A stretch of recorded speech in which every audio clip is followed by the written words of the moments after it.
আরে ভাই এই আচারগুলো খায় এত পাগল হইছি, আমি কিন্তু আচার খাই না। আর এই জলপাইয়ের আচার মনে হয় এই ফার্স্ট মনে হয় খাইলাম, আগেও খাইছি কিন্তু এই স্টাইলে খাইনি। আর এত মজা, বিশেষ করে মজা থাকলে কিন্তু আচারের এগুলো নিয়ে বসে কি বলে এগুলো ট্রে না, আচারের ট্রে নিয়ে বসে পড়ছি, এত মজা লাগতেছে।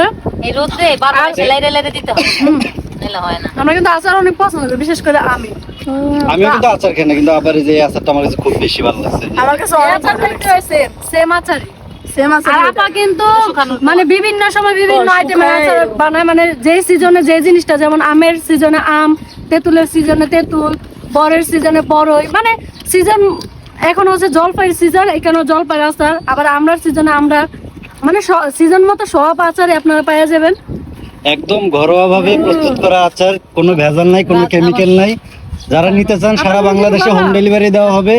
যার যতটুকু প্রয়োজন চাইলে অর্ডার করতে পারবেন। পেজটা মেনশন করা থাকবে ডিজিটাল কিচেন, পেজ থেকে সবাই অর্ডার করবেন। সুন্দর মতো আর যারা প্রেগন্যান্ট আছেন তাদের তো আর কোনো টেনশনই নেই। দেখো সুন্দরভাবে আপু এটা ইয়ে করে হয়, এই যে সুন্দরভাবে ইয়ে করতেছে যাতে করে কোনো ময়লা টয়লা না পড়ে, একবারে একদম পরিষ্কার পরিচ্ছন্ন ভাবে কিন্তু পরিচ্ছন্নভাবে আচারগুলো তৈরি করা হয় এবং রোদ্রে শুকাইতে দিছে ছাদের উপরে।